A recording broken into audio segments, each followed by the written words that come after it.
सारी जला दे लाइट।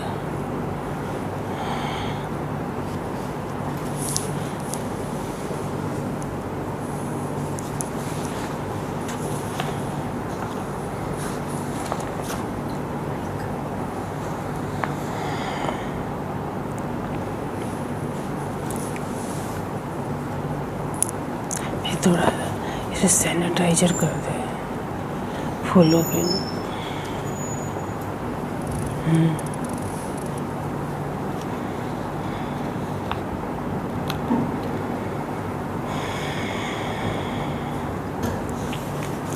ओम, जिनका नाम प्रकाश मणि था। तो हम सब जानते हैं हमारे प्यारे दादी ने कितनी सेवाएं की हैं। देश विदेश एक वट वृक्ष के समान सेवाओं का विस्तार किया।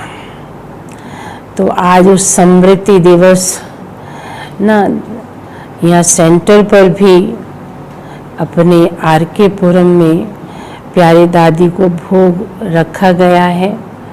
आप प्यारे दादी का फोटो भी सामने देख रहे हैं, है ना। तो आप सब भी अपने मन से प्यार से प्यारे दादी को याद करके उनको अपने प्यार भरे सुमन अर्पित करेंगे।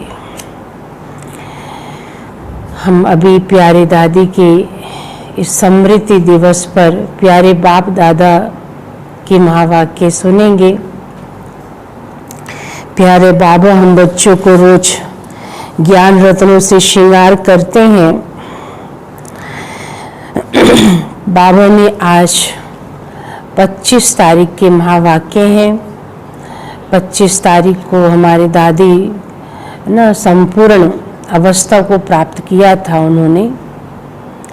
तो 25 तारीख जो है देश विदेश में सभी सेंटरों पर भोग लगाया जाता है, दादी को याद किया जाता है ना।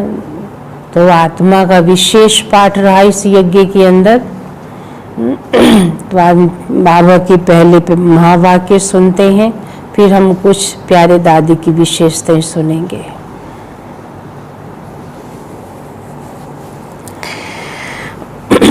ओम शांति। बाबा ने आज कहा, मीठे बच्चे, कभी थक कर याद की यात्रा छोड़ना नहीं ना। कभी थक कर याद की यात्रा को छोड़ना नहीं। सदा देही अभिमानी रहने का प्रयत्न करो। सदा देही अभिमानी रहने का प्रयत्न करो।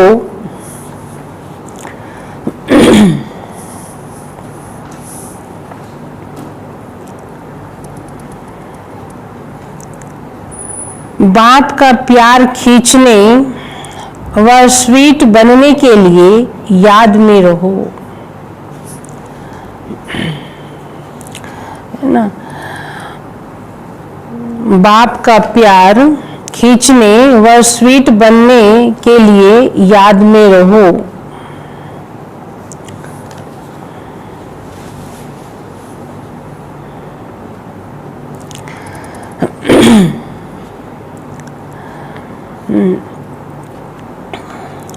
बाप का प्यार खींचने व स्वीट बनने के लिए याद की यात्रा में रहो।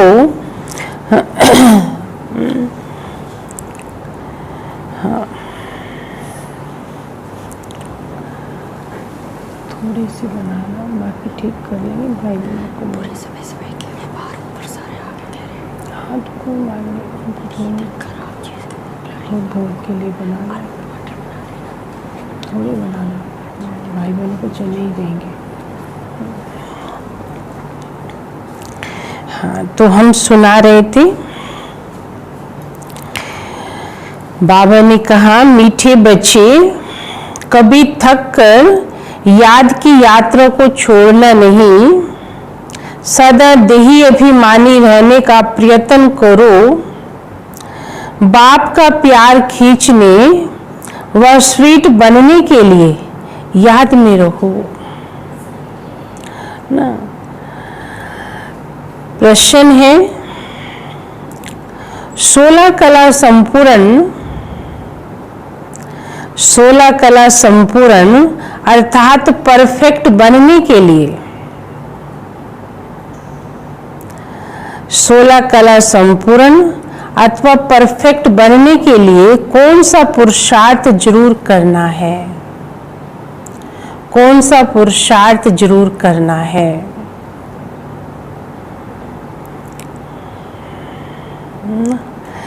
सोलह कला संपूर्ण अथवा परफेक्ट बनने के लिए कौन सा पुरुषार्थ जरूर करना है?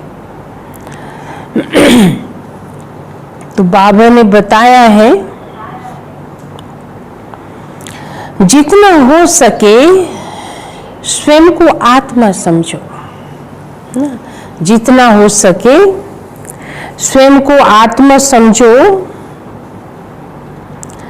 प्यार के सागर बाप को याद करो ना, प्यार के सागर बाप को याद करो तो परफेक्ट बन जाएंगे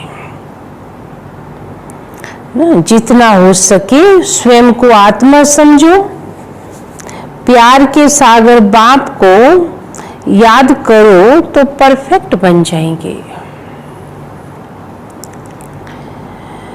ज्ञान बहुत सहज है, ज्ञान बहुत सहज है, लेकिन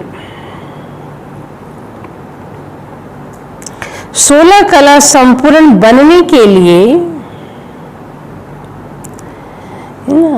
ज्ञान बहुत सहज है, लेकिन 16 कला संपूर्ण बनने के लिए याद से आत्मा को, याद से आत्मा को परफेक्ट बनाना है, याद से आत्मा को परफेक्ट बनाना है। आत्मा समझने से मीठे बन जाएंगे ना, आत्मा समझने से मीठे बन जाएंगे।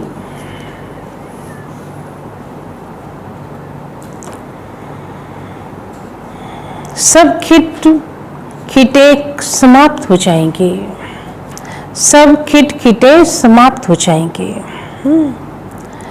बाबा हम बच्चों को परफेक्ट बनाना चाहता है। हमारे दादियाँ परफेक्ट जैसे कहेंगे, है ना, बाबा की श्रीमत पर इतना चले, स्वयं को इतना निखार लिया उन्होंने, है ना। जो बाबा तो याद करते ही है, सारा ब्राह्मण परिवार भी उन्हें याद करता है ना। तो हमें भी सबको परफेक्ट बनना है, 16 कला संपूर्ण। तो खिट पीटे सब खत्म हो जाएंगी अगर इस तरह के चिंतन में हम रहेंगे कि मुझे आत्मा को बनना ही है, तो खिट पीट खत्म होती चली जाएंगी, है ना। गीत है तू प्यार का सागर है। ओम शांति। प्यार का सागर अपने बच्चों को भी ऐसा प्यार का सागर बनाते हैं। बच्चों की एम ऑब्जेक्टिव ही कि हम ऐसे लक्ष्मी नारायण बने। इनको सब कितना प्यार करते हैं। बच्चे जानते हैं बाबा हमको इन जैसा मीठा बनाते हैं। मीठा यहाँ ही बनना है और बनेंगे याद से ना, मीठा यहाँ बनना है और बनेंगे याद से। भारत का योग गाया हुआ है, ये है याद। इस याद से ही तुम इन जैसे विश्व के मालिक बनते हो।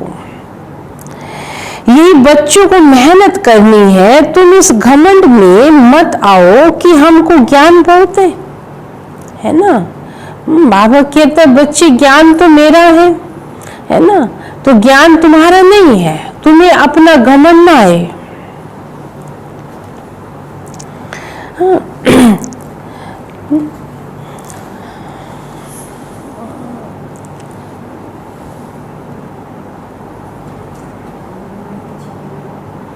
मैं कह रही थी वो चने बाद में तड़का लगा देंगे, अभी तो सब्जी बना ली।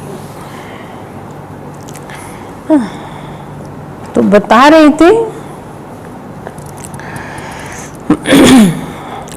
तुम इस घमंड में मत आओ कि हमको ज्ञान बहुत है।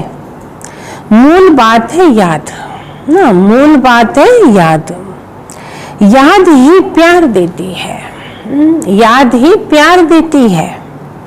बहुत मीठे बहुत प्यारा बनना चाहते हो, ऊंच पद पाना चाहते हो तो बच्चे मेहनत करो ना। बाबा कहते बिना मेहनत तो देखो कुछ भी दुनिया में भी कुछ नहीं होता है। तो यहाँ तो मनुष्य देवता बनने की बात चल रही है, तो बात है कुछ तो मेहनत करनी पड़ेगी। और ऐसा देखा जाए तो मेहनत भी कुछ नहीं है, नहीं तो बहुत पछताएंगे, क्योंकि बहुत बच्चे हैं जिनसे याद में रहना पहुंचता नहीं है।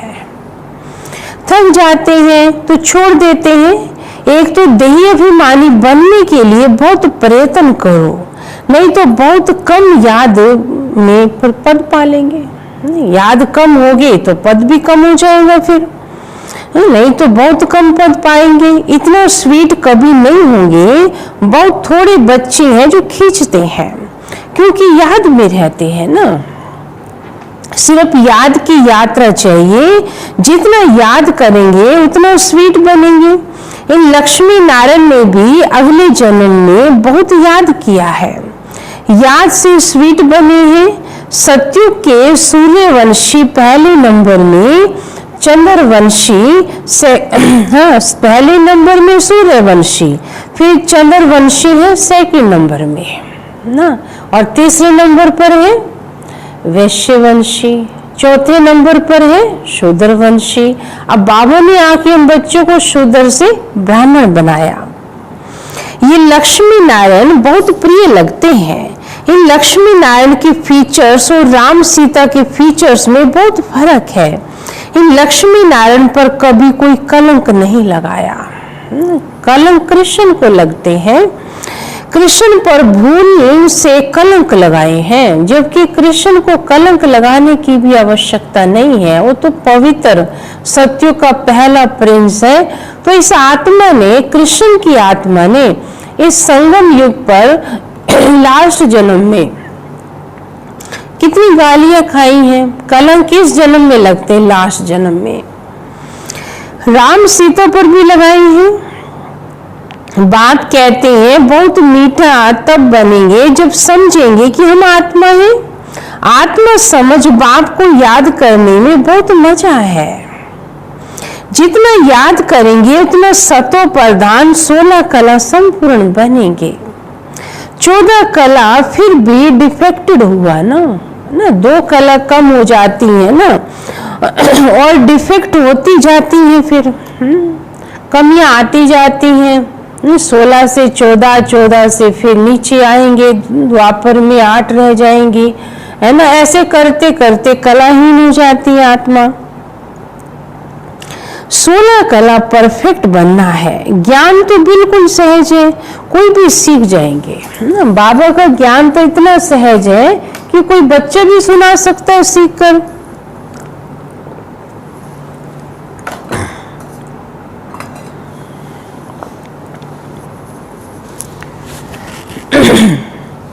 ज्ञान तो बहुत सहज है। हाँ, बाबा कहते हैं ना बहुत मीठा बनेंगे, तो बाबा कहते हैं हाँ जितना मीठा बनेंगे उतना, बाबा कहते हैं कर्म भी अच्छे होंगे, पद भी अच्छा मिलेगा, याद भी अच्छी रहेगी। यहाँ के संस्कार ही आत्मा वहां लेके जाती है।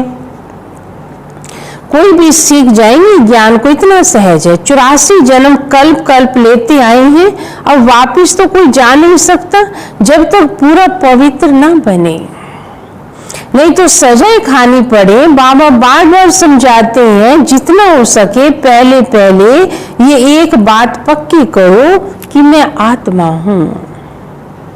हम आत्मा अपने घर में रहती हैं तो हम सतो प्रधान हैं, फिर यह जन्म लेते हैं। कोई कितने जन्म, कोई कितने जन्म लेते हैं, पिछाड़ी में तमो प्रधान बनते हैं। दुनिया की ये इज्जत कम हो जाती है ना। नया मकान होता है तो उनमें कितनी आराम रहती है। अब सत्युग नया मकान है, अब पुरानी दुनिया हो गई है तो यहाँ वो आराम कहाँ है। जैसे पुराने मकान हो जाता है तो उसमें खिटपिट होती रहती, कभी मिट्टी गिरती, कभी ईंट गिरती, कभी कीड़े निकलते, कभी चूहे निकलते हैं, है ना। तो पुराने में तो फिर बहुत कुछ हो जाता है। तो ये हालत इस दुनिया की हो चुकी है। तो नया मकान माना नई दुनिया, बहुत आराम होगा। फिर डिफेक्टेड हो जाता है, कलाएं कम हो जाती हैं। अगर तुम बच्चे चाहते हो परफेक्ट दुनिया में जाए तो परफेक्ट बनना होगा ना। सिर्फ नॉलेज को परफेक्ट नहीं कहा जाता, आत्मा को परफेक्ट बनना है। जितना हो सके कोशिश करो, मैं आत्मा हूँ, बाबा का बच्चा हूँ, अंदर में बहुत खुशी रहनी चाहिए। मनुष्य अपने को धीधारी समझ खुश होते हैं, हम फलाने का बच्चा हूँ। अब दुनिया में कोई पोजीशन पर है, उसका बच्चा कहेगा पता है मेरा बाप तो ये फलानी पोस्ट पर है ना, फलाने स्टेट का मंत्री है, ये है, वो बहुत गायन करेगा अपने बाप के पद का। तो बाबा कहते तुम किसके बच्चे हो, तुम्हें कितना नशा होना चाहिए। भगवान तो इस दुनिया में कोई नहीं है, चाहे कितना भी बड़ा पद पा ले इंसान, है ना, लेकिन भगवान तो नहीं बन सकता है। तो बाबा कहते तुम तो उसके बच्चे बने हो, तुम्हें कितना नशा होना चाहिए। हाँ, अब तुम बच्चों को तो समझ मिली है ना, हम फलाने का बच्चा हूं ऐसे कहेगा, वे अल्पकाल का नशा है। तुम बच्चों को बाप के साथ पूरा बुद्धि योग लगाना, इसमें मूंझना नहीं है। भल विलायत में कहाँ भी जाओ, सिर्फ एक बात पक्की रखो कि बाप को याद करो, बाबा प्यार का सागर है। ये महिमा कोई भी नहीं, कोई की भी नहीं है। आत्मा अपने बाप की महिमा करती है ना। आत्मा सब आपस में भाई भाई है, सभी का बाप तो एक है। बाप सबको कहते हैं बच्चे तुम तमो प्रधान बन गए हो ना, तुम थे सतो प्रधान, क्या बन गए, तमो प्रधान बन गए हो। तमो प्रधान बनने से तुम कितने दुखी हो गए हो। अब तुम आत्मा को परमात्मा बाप कहते हैं, तुम पहले परफेक्ट थे, सब आत्माएं वो परफेक्ट ही थी ना, ऐसे तो हम थे नहीं, है ना। एक टाइम था सतयुग में इतने सुंदर थे, परम धाम में आत्मा थी, परिपूर्ण थी अपने गुणों में, शक्तियों में, है ना। बाबा कहते धरती पर जब तुम आए तो ऐसा तो तुमको नहीं भेजा था मैंने, अब देखो तुम क्या बन गए हो। सब आत्मा वह परफेक्ट थी, भल पाठ अलग अलग है परंतु परफेक्ट तो है ना। सतयुग में प्योरिटी बिगड़ तो वहां कोई जा न सके। सुख धाम में तुमको सुख भी है तो शांति भी है। इसलिए तुम्हारा ऊंच तेउच धर्म है, अतः सुख रहता है। विचार करो हम क्या बनते हैं, विचार करने की बात है। देखो बाबा हमें क्या से क्या बना देता है। स्वर्ग के मालिक बनते हैं, वे है हीरे जैसा जन्म, अभी तो कोड़ी जैसा जन्म है। अब बाप इशारा देते हैं याद में रहने का, तुम बुलाते ही हो कि हमको आकर पति से पावन बनाओ। सतयुग में संपूर्ण निर्विकारी हैं। राम सीता को भी संपूर्ण नहीं कहेंगे, 2 कला कम हो जाती है ना, वे सेकंड ग्रेड में चले जाते हैं। याद की यात्रा में पास नहीं हुए। देखो कहाँ ना कहाँ थोड़ा फर्क पड़ गया ना। नॉलेज में भल कितना भी तीखे हो, कभी भी बाप को मीठे नहीं लगेंगे ना। अगर याद ही नहीं है तो बाबा कहते हैं मीठे कैसे लगोगे, है ना। नॉलेज भले कितनी भी हो, याद में रहेंगे तभी तो मीठे रहेंगे, फिर बाप भी तुमको मीठा लगेगा ना। अब बाबा की याद में रहने वालों के चाल बोल कर्म बड़े मीठे होंगे। बाबा कहते हैं याद में रहने से देह अभिमान टूटता है, आत्म अभिमानी बनते जाओगे।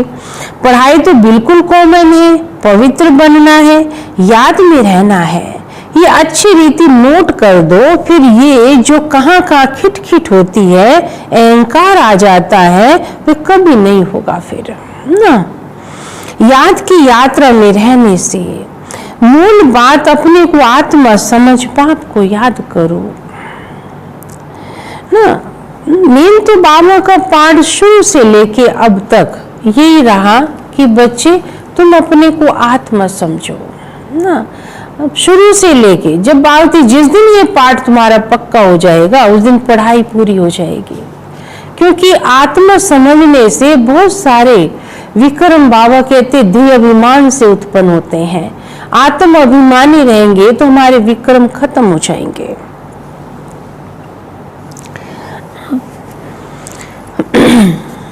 अच्छी रीति नोट कर दो, फिर ये कहाँ खिटखिट होती, अहंकार आ जाता है, कभी नहीं रहेगा।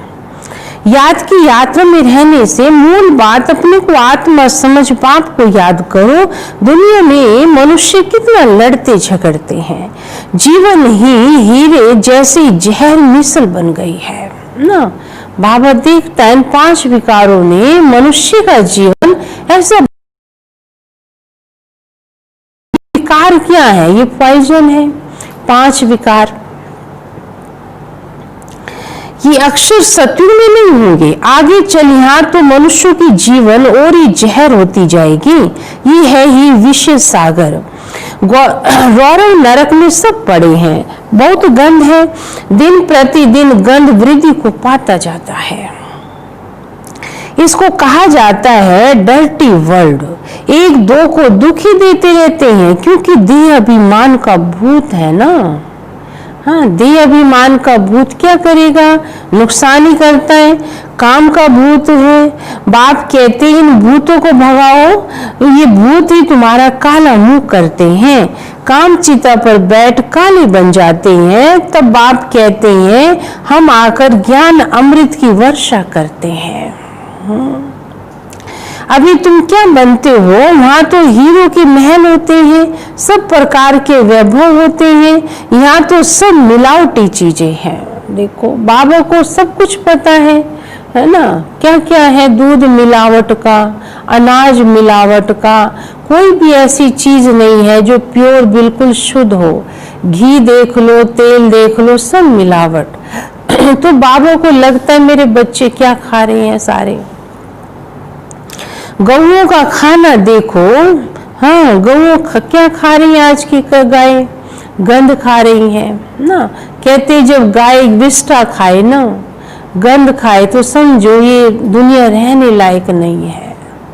क्योंकि भारत में तो गौ को माता मानते हैं, गौ की पूजा करते हैं, है ना। तो बाबा देखता है कि देखो गौओं का खाना सबसे सार निकाल सब दे देते हैं ना, मन से जो मेन चीज है वो निकाल लेते हैं। बस खाली क्या खा रहे हैं जिसमें कोई ताकत नहीं है, ताकत की चीज तो निकाल देते हैं। गाय को खाना भी ठीक नहीं मिलता है यहाँ पर। देखो बात है, खाना भी गाय का भी ठीक नहीं, तो जानवरों का भी ठीक नहीं, तो इंसान का भी ठीक नहीं है। कृष्ण की गाय देखो कैसी फर्स्ट क्लास दिखाते हैं। सतयुग में गाय ऐसी होती है कि बात मत पूछो, देखने से ही फरहत आ जाती है। मन इतनी खुशी, गाय इतनी सुंदर होगी, मन देखने से बस लगेगा देखते रहे, इतनी अच्छी गाय। कोई भी ऐसी चीज वहां होगी नहीं सतयुग में, हर चीज बड़ी वंडरफुल, बड़ी सुंदर होगी वहां पर। देखो गाय भी बाबा कहता बहुत सुंदर होंगी। यहाँ तो हर चीज से एसेंस निकाल देते हैं। ये बहुत अच्छी गंदी दुनिया है, इनसे क्या दिल लगानी, इनसे क्या दिल लगानी। बाप कहते तुम कितनी भिखारी बन गए हो, लड़ाई में कैसे एक दो को मारते रहते हैं। एटॉमिक्स बम बनाने वालों का भी मान कितना है, इनसे सबका विनाश हो जाता है ना। अब उनको मान देते हैं, इनाम देते हैं कि तुमने ऐसे एटॉमिक्स मिसाइल्स बनाई है। अब बाबा कहते क्या होगा, इनसे विनाश ही होगा ना। विनाश की सामग्री बनाने वालों को भी इस दुनिया में इनाम देते रहते हैं। बाप बेट बताते हैं आज के मनुष्य क्या और कल के क्या होंगे। अभी तुम हो बीच में, संग तारे कुसुम डुबोए। तुम पुरुषोत्तम बनने के लिए बाप का हाथ पकड़ते हो। कोई तैरना सीखते हैं तो सिखलाने वाले का हाथ पकड़ना होता है ना। नहीं तो गुटका जाए, इसमें भी हाथ पकड़ना है, नहीं तो माया खींच लेती है। तुम इस सारे विश्व को स्वर्ग बनाते हो, अपने को नशे में लाना चाहिए। हम श्रीमत से अपनी राजाई स्थापन कर रहे हैं। सभी मनुष्य मात्र दान तो करते ही हैं, फकीरों को दान देते हैं, तीर्थ यात्रा पर पंडों को दान देते हैं, चावल मुट्ठी भी दान जरूर करेंगे। वह सब भक्ति मार्ग में चला आता है। अभी बाप हमको डबल दानी बनाते हैं। बाप कहते 3 पैर पृथ्वी पर तुम ये ईश्वरीय यूनिवर्सिटी, ईश्वरीय हॉस्पिटल खोलो, जिसमें मनुष्य 21 जन्मों के लिए आकर शफा पाएंगे। यहाँ तो कैसी कैसी बीमारियां होती हैं। आज बाबा ने याद किया है ना, कैसी कैसी बीमारी है। अभी एक बीमारी ऐसी आई है, सबको दूर कर दिया, अपनों से नहीं मिल पाते हैं, है ना। आज एक दूसरी जगह जाने में मनुष्य के अंदर डर खूब है ना। तो ऐसी सी बीमारियां हैं, कैसी कैसी गंदी बीमारी निकलती है। बीमारी में कितनी बांस हो जाती है। ऐसी बीमारी है जो कि उस डॉक्टर भी उसके पास जाने के लिए मुंह पर बांध के जाता है ना। बीमारियों में बदबू आती है। हॉस्पिटल में देखो तो नफरत आती है। हॉस्पिटल में जाए तो ऐसे ऐसे पेशेंट है, अच्छा भला व्यक्ति जाता है तो उसको अच्छा नहीं लगता है, नफरत जैसे आती है। कर्म भोग कितना है, आत्माओं का हिसाब किताब भी तो कितना भारी हो गया है। ये कर्मों की तो देन है। ये बीमारी आना, ये सब क्या है, हमारे अपने कर्मों का फल है। हमने जो बोया आज हमारे सामने है ना। मनुष्य उल्टे सुलटे काम करते हैं, उसके हिसाब किताब सबको भुगतान करना पड़ रहा है। ये कर्मों का फल ही है सबका। यहाँ तो कैसी बीमारियां हैं, कर्म वो कितना है। इन सब दुखों से छूटने के लिए बाप कहते सिर्फ याद करो, कोई तकलीफ तुमको नहीं देता हूँ। बाबा जानते हैं बच्चों ने बहुत तकलीफ देखी है। विकारी मनुष्यों की शक्ल ही बदल जाती है, एकदम जैसे मुर्दे बन जाते हैं। जैसे शराबी शराब बिगड़ रह नहीं सकते, शराब में बहुत नशा चढ़ता है, परंतु अल्पकाल के लिए। इससे विकारी मनुष्यों की आयु भी कितनी छोटी हो जाती है। निर्विकारी देवताओं की आयु एवरेज ना 125-150 वर्ष, बाबा कहते हैं 150 वर्ष। एवर हेल्दी बनेंगे तो आयु भी तो बढ़ेगी ना, निरोगी काया हो जाती है। आत्मा को अविनाशी सर्जन बाप मिला है ना। बाबा अविनाशी सर्जन है। रोज हम बच्चों को ये बातें सुनाता है, ज्ञान सुनाता है। ये भी एक प्रकार से दवाई है, ये टॉनिक है। बाबा जो सुबह सुबह हम बच्चों का इलाज करता है, बाबा से अच्छा कौन समझेगा, है ना। वो डॉक्टर तो समझने में कहीं ना कहीं मिस्टेक भी कर सकते हैं, लेकिन भगवान जैसे समझेगा ऐसा कोई नहीं समझ सकता। तो हम सब का सुप्रीम सर्जन हमें रोज सुबह सुबह इंजेक्शन जैसे लगा देता है ये ज्ञान का। ज्ञान इंजेक्शन सतगुरु दिया, अज्ञान अंधेर विनाश। बाप को जानते नहीं, इसलिए अज्ञान अंधेरा कहा जाता है। भारतवासियों की ही बात है, क्राइस्ट को तो जानते हैं, फलाने संगत में आया, उन्हों की सारी लिस्ट है, कैसे नंबरवार पोप गद्दी पर बैठते हैं। एक ही भारत है जो कोई की बायोग्राफी नहीं जानते हैं। नहीं, हाँ, एक भारतीय है जो कोई की बायोग्राफी नहीं जानती, बुलाती भी है, ये दुख हरता सुख करता परमात्मा आओ, है ना। जबकि भारत में भगवान आता है, भारत में देवताएं थे, भारतवासी भूल जाते हैं। हे माता पिता क्या पुकारते हैं, अच्छा माता पिता की बायोग्राफी तो बताओ। अब हमारा पिता कौन है ये भूल जाते हैं, कुछ भी पता नहीं। तुम जानते हो ये पुरुषोत्तम संगम युग है, हम अभी पुरुषोत्तम बन रहे हैं, तो पूरा पढ़ना चाहिए।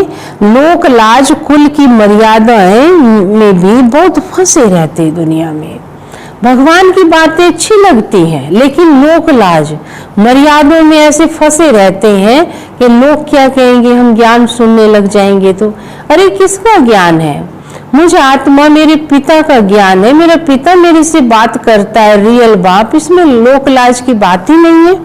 सुनने में इतने फंसे रहते हैं। इस बाबा ने तो कोई की परवाह नहीं की, कितनी गालियां आदि खाई, न मन न चित, रास्ते चलते चलते जैसे ब्राह्मण फंस गया ना।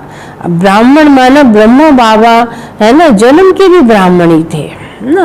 अभी कहने की बात है कि रास्ते चलते ब्राह्मण फंस गया, तो बाबा ऐसे चिट चैट करते थे शिव बाबा से कि बाबा मैं तो बहुत अच्छा चल रहा था, बड़ा मान शान मुझे राजा लोग भी देते थे है ना, और मैं तो बहुत समाज के अंदर मेरा बड़ा नाम था, बड़े लोग इज्जत मेरा करते थे।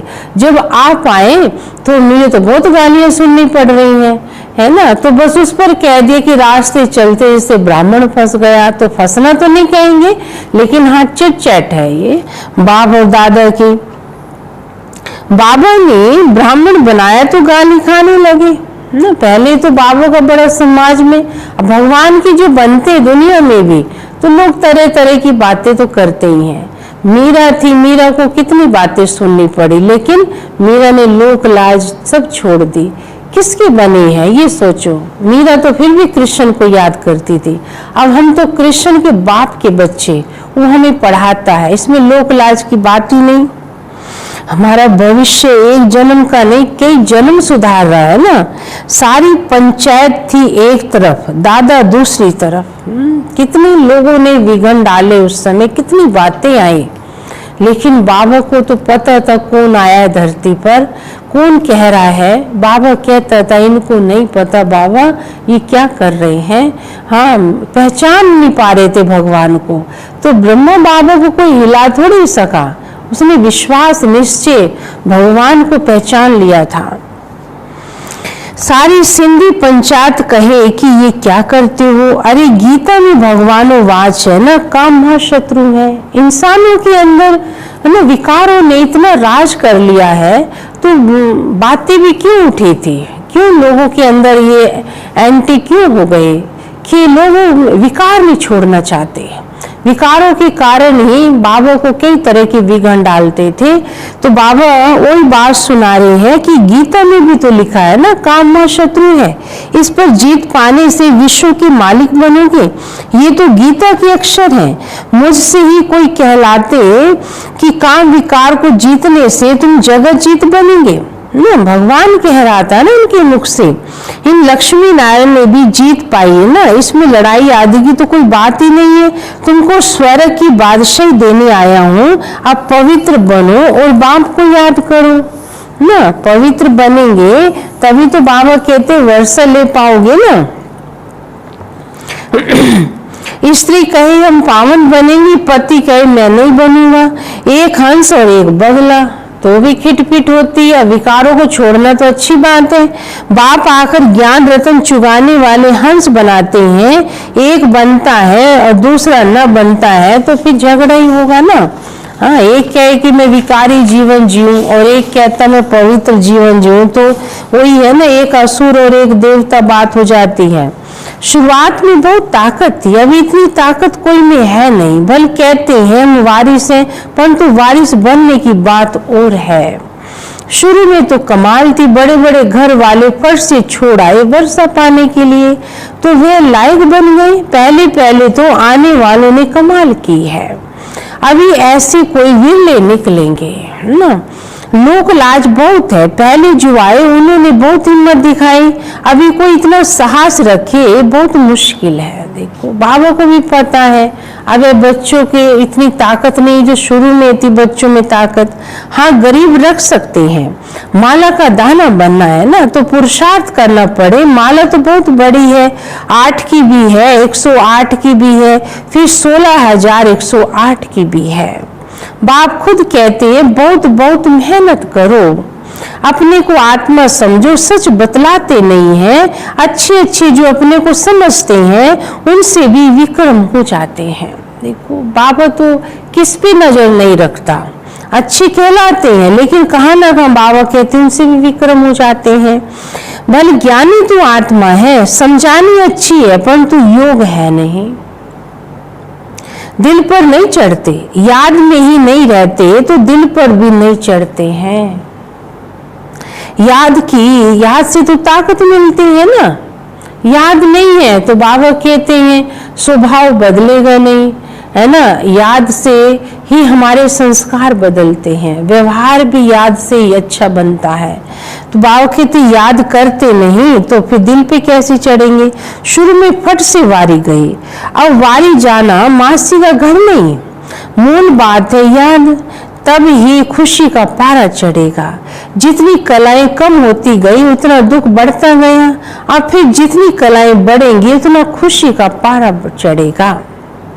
पिछाड़ी में तुमको सब साक्षात्कार होंगे, जास्ती याद करने वालों को क्या पद मिलता है। बहुत पिछाड़ी में साक्षात्कार होगा, जब विनाश होगा तब तुम स्वर्ग के साक्षात्कार के हलवे खाएंगे ना। क्या खाएंगे? हाँ, हलवे खाएंगे साक्षात्कार के। बाबा बार बार समझाते हैं याद को बढ़ाओ। किसको थोड़ा समझाया इसमें बाबा खुश नहीं होते हैं। एक पंडित की कथा है ना, बोला राम राम कहने से सागर पार हो जाएंगे, है ना। लेकिन राम राम खुद अंदर धारण ही नहीं किया था शब्द को, दूसरों को पाठ पढ़ाता था और खुद जो है चट खाते में था। तो बाबा कहते हैं ऐसा पंडित नहीं बनना, दूसरों को कहते रहो और दूसरे तो तर जाएंगे सुन के, और कहीं आप स्वयं ऐसे ना रह जाओ। तो बाबा कहते हैं ऐसे पंडित नहीं बनना। ये दिखाते हैं निश्चय में विजय है। बाप में संशय आने से जरूर विनाश को पाएंगे। बाप की याद से पाप कटते हैं। रात दिन कोशिश करनी चाहिए, फिर कर्म इंद्रियों की चंचलता बंद हो जाएगी। इसमें बहुत मेहनत है, बहुत है जिनकी याद का चार्ट ही नहीं है। देखो बाबा तो है कहता बच्चे याद करो, याद का चार्ट नहीं है तो बच्चे कैसे अपना भविष्य सुधारेंगे। कोई फाउंडेशन ही नहीं है। जितना हो सके याद, कैसे याद करना है, तभी तो सत्व प्रधान बनोगे ना। ये समझो कैसे याद करना है। 16 कला बनोगे। पवित्रता के साथ याद की यात्रा भी चाहिए। पवित्र रहने से ही याद में रह सकेंगे। ये पॉइंट अच्छी रीति धारण करो।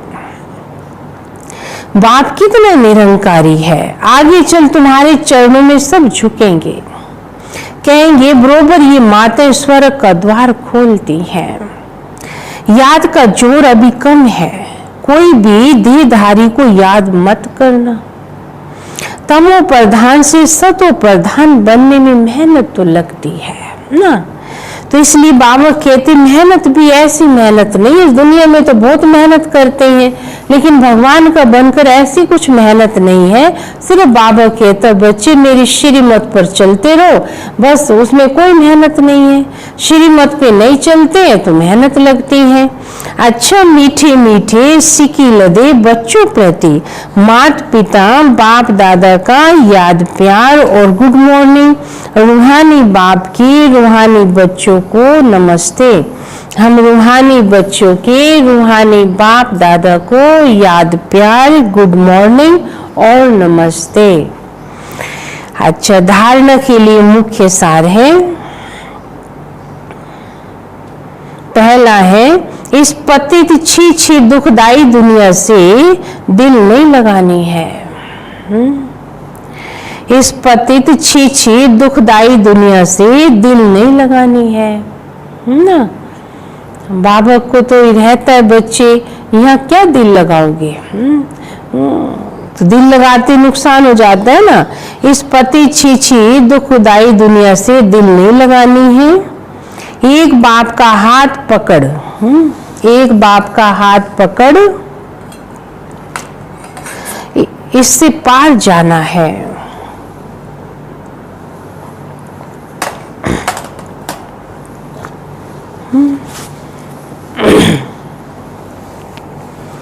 एक बाप का हाथ पकड़, इससे पार जाना है। दूसरी पॉइंट है माला का दाना बनने के लिए, माला का दाना बनने के लिए बहुत साहस रख पुरुषार्थ करना है।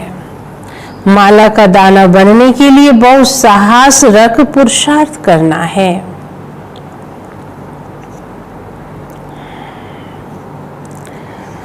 ज्ञान रतन चुगने वाला हंस बनना है ना, ज्ञान रतन चुगने वाला हंस बनना है। कोई भी विक्रम नहीं करने हैं, कोई भी विक्रम नहीं करने हैं। अच्छा, वरदान है बाप और सेवा ना, बाप और सेवा की समृद्धि से, बाप और सेवा,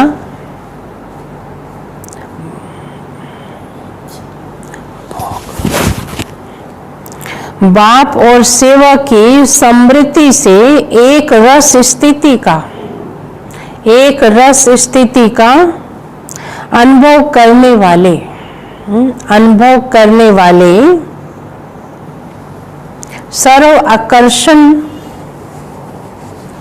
मुक्त भव, सर्व आकर्षण मुक्त भव। बाप और सेवा की समृद्धि से एक रस स्थिति का अनुभव करने वाले सर्व आकर्षण मुक्त भव। विस्तार है, जैसे सर्वेंट को सदा सेवा और मास्टर याद रहता है ना, सर्वेंट को, जैसे सर्वेंट को सदा सेवा और मास्टर याद रहता है, ऐसे वर्ल्ड सर्वेंट, ऐसे वर्ल्ड सर्वेंट सच्चे सेवाधारी बच्चों को भी बाप और सेवा के सिवाय कुछ भी याद नहीं रहता। बस बाबा जो कहता है वो सेवा करते हैं, उसके सिवा कोई याद नहीं रहता। इससे ही एक रस स्थिति में रहने का अनुभव होता है। उन्हें एक बाप के रस के सिवाय सब रस नीरस लगते हैं। इतना भगवान से प्यार रस मिल गया, बाकी रस उन्हें क्या लगते हैं? नीरस लगते हैं। एक बाप के रस का अनुभव होने के कारण कहाँ भी आकर्षण नहीं जा सकती, है ना, कहाँ भी आकर्षण नहीं जा सकती। ये एक रस स्थिति का तीव्र पुरुषार्थ ही सर्व आकर्षणों से मुक्त बना देता है ना। ये एक रस स्थिति का तीव्र पुरुषार्थ ही सर्व आकर्षणों से मुक्त बना देता है। यही श्रेष्ठ मंजिल है, यही श्रेष्ठ मंजिल है। स्लोगन है, नाजुक परिस्थितियों के पेपर में पास होना है। नाजुक परिस्थितियों के पेपर में पास होना है तो अपनी नेचर को शक्तिशाली बनाओ ना, तो अपनी नेचर को शक्तिशाली बनाओ। नाजुक परिस्थितियों में पास होना है तो अपनी नेचर को शक्तिशाली बनाओ ना, क्योंकि पेपर तो कई तरह के आते हैं, इसलिए बाबा कहते कई तरह की परिस्थितियां आएंगी तो अपनी नेचर को शक्तिशाली बनाओ। ओम शांति। ये थे हमारे प्यारे बाबा के आज के महावाक्य।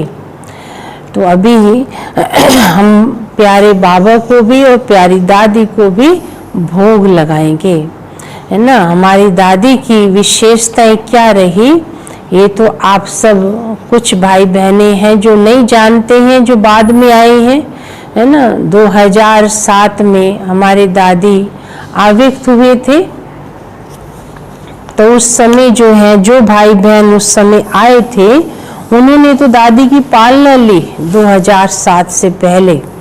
उसके बाद जो भाई बहन आए हैं उन्होंने तो दादियों की, है ना, जो बड़ों ने सुनाया वही उनको याद रहता है ना, वही सुन पाते हैं, उन्हीं का अनुभव करते हैं। तो प्यारे दादी का हर साल स्मृति दिवस हम मनाते हैं। तो प्यारी दादी की यही हमारी विशेषता रही कि दादी की बहुत प्यार भरी पालना थी, है ना। हम तो दादी के साथ रहे हैं, दादी को बहुत करीब से देखा, दादी के अंग संग भी रहे हैं, है ना। दादी के अंदर इतना एक माँ का प्यार था, है ना। माँ तो फिर भी कभी कभी डांट लेती, लेकिन दादी कभी भी, है ना, अपने सखियों को, है ना, अब टीचर्स बहनों को कहती थी ये मेरी सखी है ना, मेरी सखी है, मेरे राइट हैंड है। इतना प्यार दादी करते थे। जब हम भट्टी में जाते थे, है ना, दादी ऐसे पालना देती थी जैसे पूरे साल के लिए हमें चार्ज कर देती थी, है ना। वो प्यार ही जो है बार बार जो है खींचता था दादी के पास। बाबा का प्यार, बाबा का घर तो खींचता ही था, लेकिन दादी हमें जो प्यार देती थी, पालना देती थी, है ना, सखी बनकर, है ना। इतना दादी के अंदर कभी भी हमने देखा ईगो नहीं देखा, है ना। हर एक ने ऐसा अनुभव भी किया। दादी जो है हमेशा निरंकारी होकर बच्चों की और सब बड़ों की, छोटों की, यज्ञ की इतनी अच्छे से रेख देख और इतनी अच्छी पालना हम सबको दी, है ना। तो वही पालना बड़ों की हमें चला रही है आज तक भी, है ना। बड़ों ने हमें पालना दी, हम आगे औरों को पालना दे रहे हैं। तो ये हमारी दादियों का ही हम सब पर आशीर्वाद रहा, है ना। दादियों की जो पालना हमें मिली, वो पालना हमें आज भी शक्ति देती रहती है ना। कैसे दादी सुनाते थे, चलाते थे, सिखाते थे, तो हमेशा याद रहा, है ना, और आगे भी रहेगा, अभी भी रहता है ना। तो आज हमारी दादी जहाँ भी है, आज भी बाबा उनसे सेवा ले रहे हैं, ऐसी हमें फीलिंग आती है। क्योंकि बाबा कहते मेरे बच्चे जो यहाँ सेवा करते हैं, नेचुरल भविष्य में भी सेवा करते हैं। भगवान उनको, है ना, यहाँ भी यूज करता था, अब भविष्य में भी बाबा उनसे क्या क्या सेवाएं ले रहे हैं, ये तो बाबा जानता है, ड्रामा जानता है। लेकिन हमारे प्यारे दादी ने देश विदेश में इतनी सेवाएं की हैं, हम वर्णन नहीं कर सकते, है ना। दादी ने विदेशों में भी जा जाकर, कोई भी आज ऐसा देश नहीं है जहाँ पर बाबा का संदेश या बाबा का कार्य नहीं चल रहा हो, तो निमित्त हमारे बड़ी दादी रहे। और साथ में हमारी और भी दादियाँ थी, और भी दीदियाँ थी, है ना। लेकिन दादी जैसे बाबा का इतना राइट हैंड था, है ना। शिव बाबा ने ब्रह्मा बाबा में आए, तो ब्रह्मा बाबा जब आविर्भूत हुए, तो सारी कारोबार जो है बाबा ने, शिव बाबा ने ब्रह्मा के द्वारा दादी के हाथ सौंप दी थी, है ना। दादी भी उस समय का अनुभव सुनाती है। जब बाबा आविर्भूत हुए तो दादी बाबा के पास ही थी, और जब बाबा का हाथ दादी के हाथ में था, तो दादी ऐसा महसूस किया जैसे कि मेरे में इतनी सारी शक्ति आ गई है, और इतना मेरे अंदर जो है इतना निडरपन, और जैसे कि मैं वो नहीं हूँ जो पहले थी, है ना। तो बाबा जब आविर्भूत हुए तो दादी को यही आभास हो रहा था कि बाबा गए ही नहीं है, बाबा यही है, हमारे आसपास ही है। कि बाबा ने ऐसी पावर भर दी कि दादी को जरा रिंचक फील नहीं हुआ कि बाबा आविर्भूत हो गए। तो बाप और दादा जैसे दादी कंबाइंड थे, और दादी हमेशा सबको साथ लेकर चलती थी। तो ये आज हमारा यज्ञ इतना आगे जो है, ये एकता का ही बल है। तो बाबा ने सिखाया, दादियों ने हमको सिखाया, हम सबको सिखाते, आप सब भी सीखते यहाँ से, आप दूसरों को सिखाते हो। तो ऐसे कलम से कलम ये जो है बाबा ने दादियों के द्वारा हम बच्चों को सिखाई, और हम यही प्रॉमिस करते हैं बाबा से भी और प्यारी दादी से भी कि हम सदा एक बल, एक भरोसा और एक मत पर, बाबा के श्रीमत पर चलते रहेंगे, है ना। बाबा के सपने सब साकार करेंगे, और हम नई दुनिया, नया स्वर्ग, नया सब कुछ बनाकर ही छोड़ेंगे। तो ऐसा हमारा संकल्प है, ऐसी हमारी प्रतिज्ञा है कि हम नई दुनिया लाएंगे। तो हमारे बड़ों का भी, दादियों का भी, सबका यही संकल्प है कि नई दुनिया अब दूर नहीं है, अब हम बहुत करीब हैं। तो हम दादियों की क्या क्या विशेषताएं सुनाए, बहुत विशेषताएं हैं दादियों की भी एक सागर के माफिक। तो हम तो जैसे बूंद भी नहीं सुना पाएंगे समय को देखते हुए। तो आप समझ सकते हैं कि दादियों की महिमा हम शब्दों में वर्णन नहीं कर सकते। आज हमारा जीवन, हमारा उमंग है ना, बाबा तो है ही, तो ऐसा जीवन में रंग घोल देने के लिए हमारी दादियाँ भी निमित्त बनी है। तो मैंने तो दादियों के संग रहकर इतना अच्छा अनुभव लिया है ना। दादी चंद्रमणि, है ना, दादी मनोहर दादी, अपनी प्रकाशमणि दादी, जब सब बैठते थे वहाँ पांडव भवन में इकट्ठा, तो हम देखते थे कैसे गुलदस्ता सजता है। उनकी आपस में रूरिहान इतनी मीठी होती थी, उनको देखकर हम इतने उमंग आता था कि हम भी कितना मीठा बने और हम भी क्या क्या करें बाबा के लिए। तो दादियों के अंदर हमने उमंग देखा ना। मैं तो बहुत कुछ सीखा है ना। चंद्रमणि दादी के संग तो रहे ही थे हम, तो उनके संग में रहने का तो हमें यही था कि प्रकाशमणि दादी की पालना का भी हमने एहसास किया और हमें बहुत ही सुंदर वो अनुभव आज भी याद आता है। और टेस्ट तो उस अनुभव को याद करके आज भी वो उमंग आ जाता है कि हम भी ऐसे कोई भी हमसे गलती ना हो बाबा के यज्ञ में, हम बाबा का यज्ञ के लिए हम इतने ईमानदार और इतना बाबा की श्रीमत आज्ञा अनुसार हम करते रहे जैसे हमारे प्यारे दादियों ने किया। तो ये दादियों की विशेषता रही है। बाकी हमारी और बहनों की भी दिल है कि हम भी कुछ दादी के लिए बोले। तो अभी मनीषा बहन भी हमारे थोड़ा कुछ दादी की विशेषता सुनाएंगी। फिर उसके बाद जो हमारी सोनी बहन भी है आपको 5 मिनट विशेषता सुनाएगी। फिर हम प्यारी दादी को भोग लगाएंगे।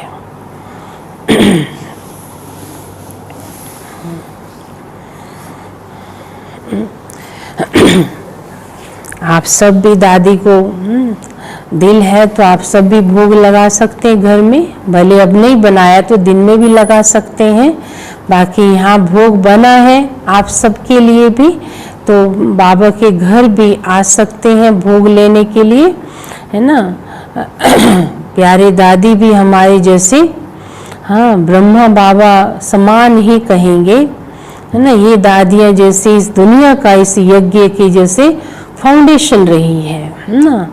नई दुनिया में भी इनका पाठ पहला है और आज भी यहाँ इस यज्ञ में फाउंडर रही, वहाँ भी फाउंडरी का काम करेंगी। तो ऐसी विशेष आत्माओं को हम शत शत नमन करते हैं, सुमन अर्पित करते हैं। तो प्यारी दादी को मैं अपने दिल से प्यार भरे शब्दों के साथ, है ना, श्रद्धांजलि देती हूँ। ओम शांति। अभी हम मनीषा बहन से सुनेंगे।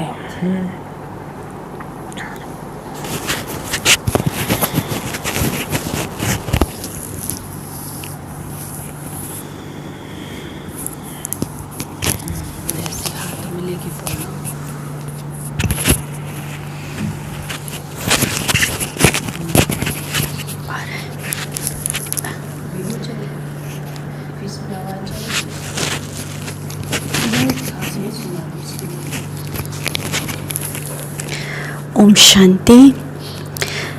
अभी जैसे दीदी बता रहे थे हमारी दादी जी के बारे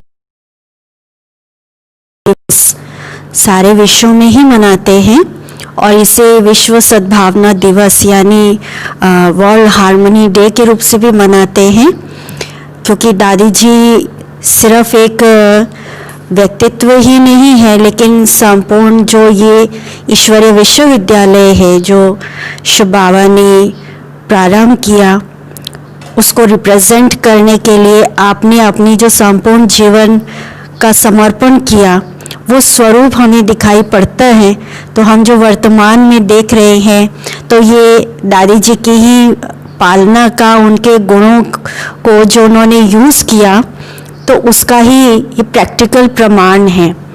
जैसे ब्रह्मा बाबा के अव्यक्त होने के बाद जो बाबा ने इसका संचालन दादी जी के हाथ में दिया, तो उसमें उस समय जो उनकी आयु ऐसी नहीं थी कि उन चीज़ों को वो कर सके, लेकिन उन्होंने जो सीखा बाबा से, प्रारंभ से, बचपन से बाबा ने उनको पहले से जो धीरे धीरे तैयार किया, तो वो हम देखते हैं कि किस तरह से आज सारे विश्व में दादी जी ने इस कार्य को बढ़ा करके ये प्रमाणित किया कि ये केवल एक सिर्फ ये नहीं कह सकते कि महिलाएं क्या नहीं कर सकती हैं। तो उस स्लोगन को चेंज करके दिखाया है। दादी जी का जो स्वरूप रहा, एक माता का जो एक वात्सल्य होता है बच्चों के प्रति, कोई भी उनके सामने आता था, चाहे कोई दुनिया में कितना भी बड़ा VIP है, नामी ग्रामी है, लेकिन उन्होंने कभी भी उस दृष्टि से किसी भी आत्मा को नहीं देखा, लेकिन जो एक रूहानी दृष्टि, एक आत्मिक भाई है, आत्मिक बहनें हैं, वो रूहानी दृष्टि सदा दादी जी की रही। और उस रूहानी स्नेह और उस दृष्टि से कि वो दुनिया में अपने आप को कितना भी बड़ा मानता हो, कितना नामी ग्रामी मानता हो, लेकिन दादी के आगे हमेशा ऐसा महसूस करते थे कि हम एक परिवार में आ गए हैं, हम एक घर में आए हैं।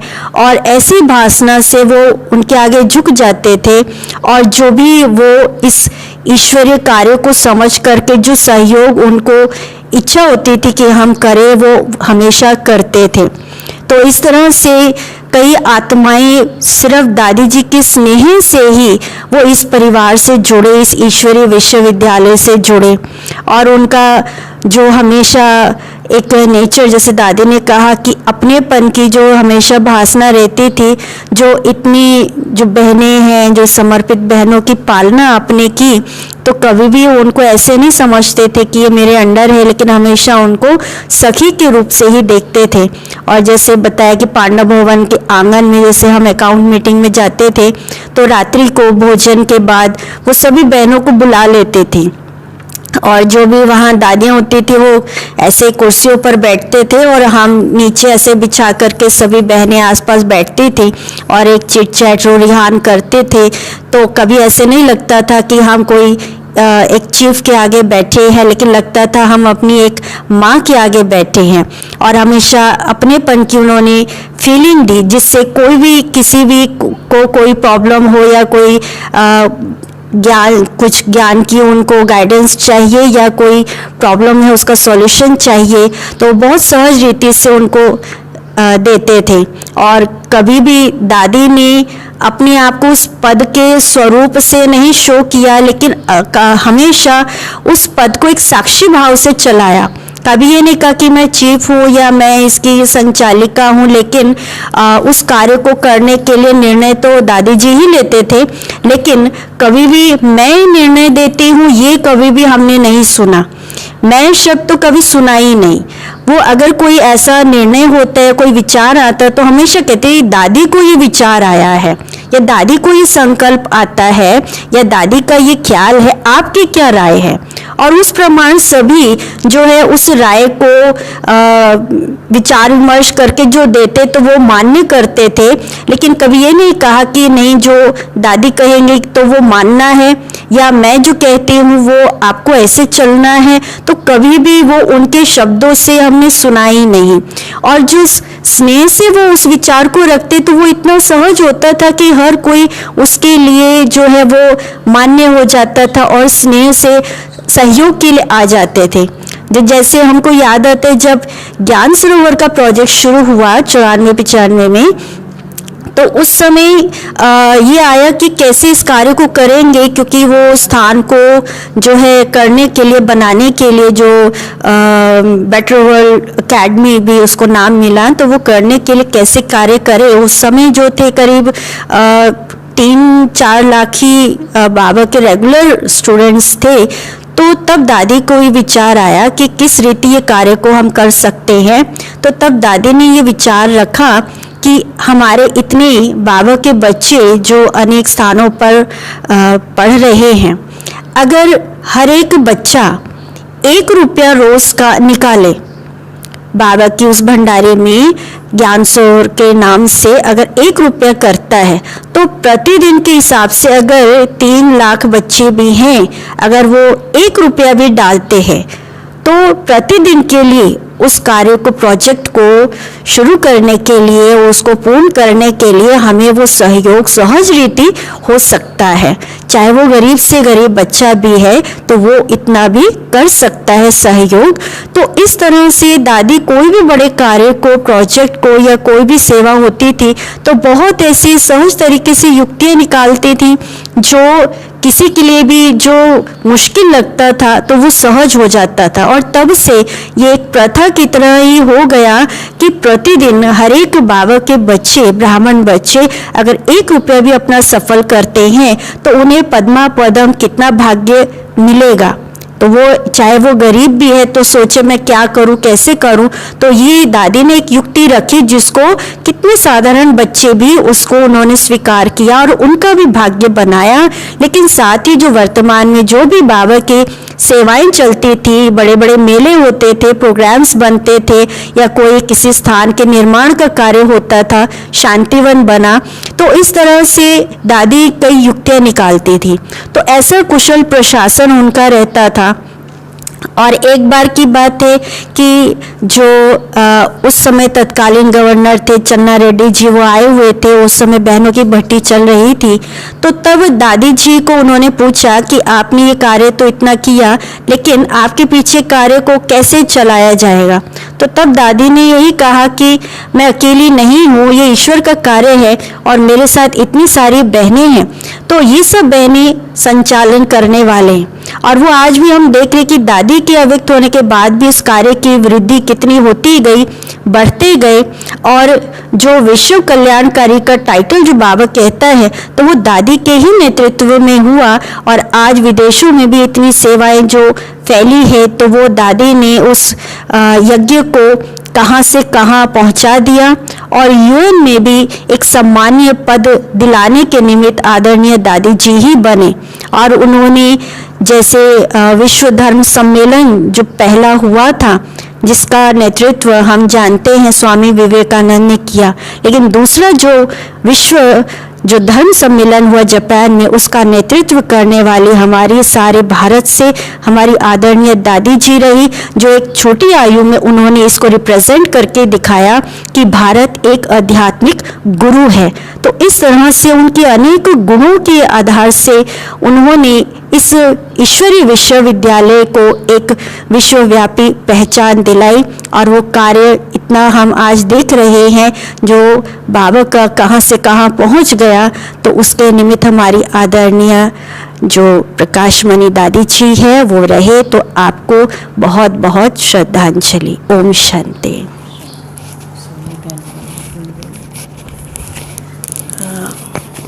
हमारी सोनी बहन भी है, वो बोलना चाहे तो वो भी कुछ शब्द दादी जी के निमित्त जरूर सुनाएं।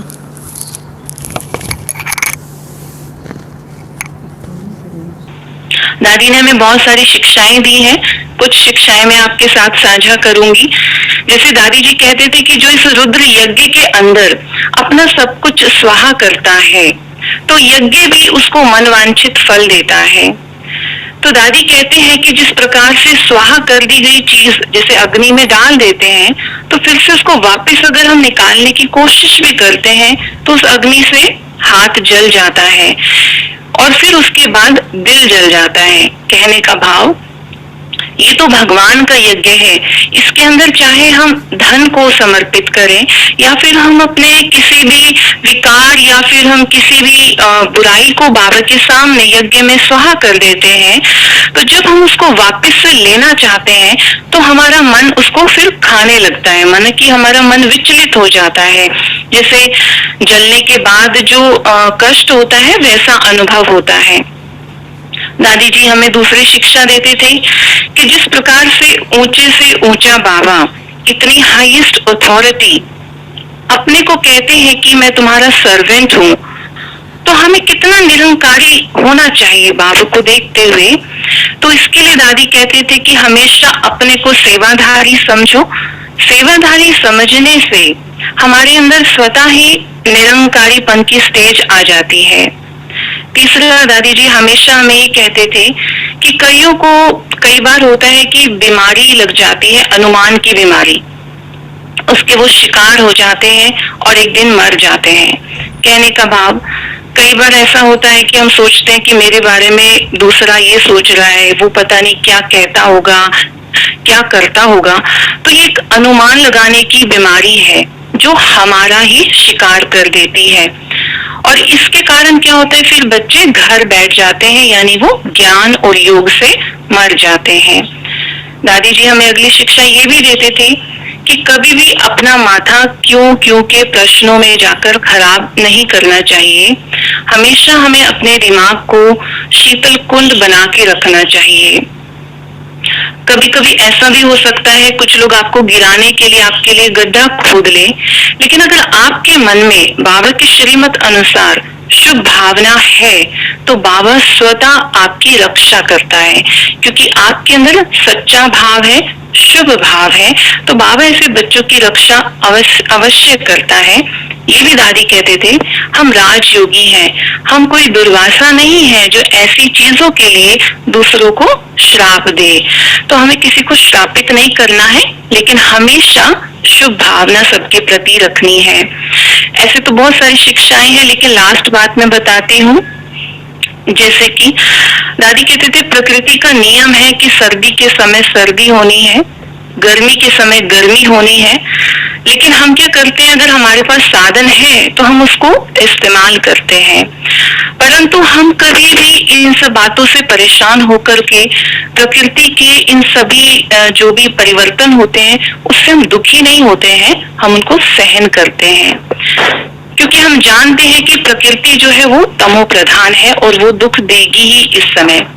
ठीक उसी प्रकार से परिवार के बीच रहते हुए भी कई प्रकार के उतार चढ़ाव आते हैं, हिसाब किताब आते हैं, तो हमें उन सब से भी दुखी ना होते हुए अपनी स्टेज को कभी भी अप डाउन नहीं करना है। तो ऐसी बहुत सारी ऊंची ऊंची शिक्षाएं दादी जी हमें देते थे।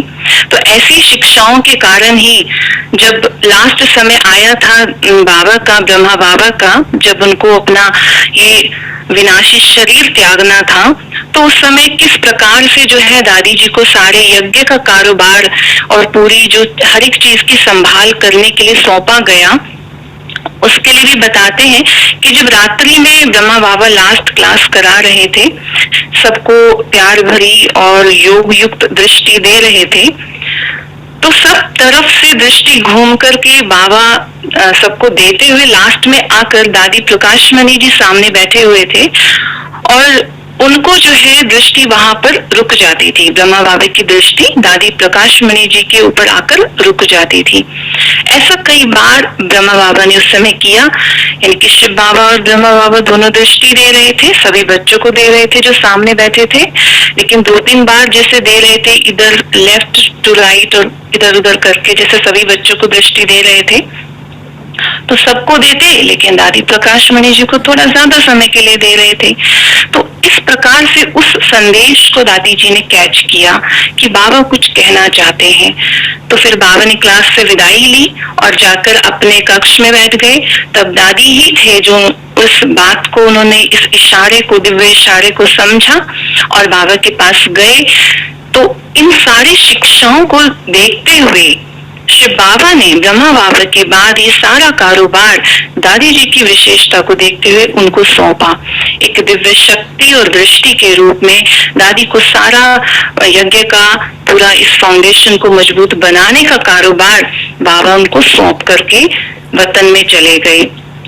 तो इतनी सारी विशेषताएं किसी और में नहीं, दादी जैसे थे, एक माँ जैसी फीलिंग जो हमें देते थे, क्योंकि हम बहुत छोटे थे जब हम जाते थे, तो हम बच्चों के ग्रुप में भी, मैं कई बार गई मधुबन, तो बाबा के मिलन में जाते थे या किसी और प्रोग्राम में जाते थे, तो दादी जब मिलते थे सबको स्टेज पर आकर के, तो वो कभी कहते नहीं थे कि मैं सबकी माँ हूँ, लेकिन उनका माँ होना ही उस मधुबन के अंदर, पूरे यज्ञ के अंदर एक माँ जैसे फीलिंग को, पूरे वाइब्रेशन को मधुबन के अंदर फैलाया हुआ था। आज वो नहीं है तो वो माँ की फीलिंग वहां पर हमें नजर आती है। तो ऐसी महान हस्ती को, इतने हमारे ऊंचे परम आदरणीय दादी जी को हम सब की तरफ से बहुत बहुत श्रद्धांजलि। ओम शांति।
अंबर